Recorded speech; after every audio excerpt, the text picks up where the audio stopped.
Bagi Anda yang berkendara melintasi kawasan Terminal Perumna Sako Palembang harus lebih ekstra hati-hati.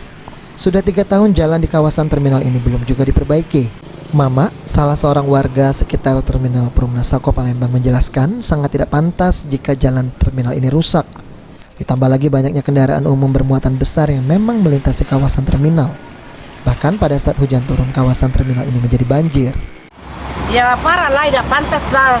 Sementara transmusi banyak di sini. Tapi jalannya begini lah rusak terus. Kalau hujan banjir. Hujan banjir, Bu ya? Banjir. Ini sudah berapa lama, Bu? Oh, sudah ada 3 tahunan.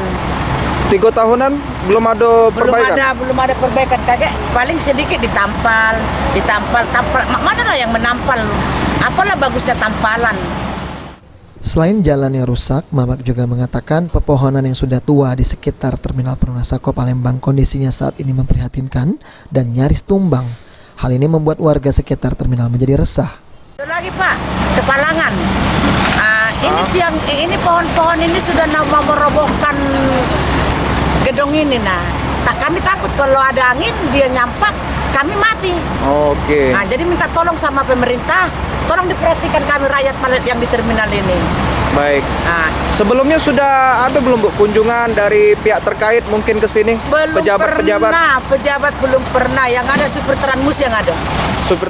Warga berharap kondisi jalan yang rusak segera diperbaiki demi keamanan dan kenyamanan pengguna jalan, khususnya mobil angkutan umum yang ada di terminal.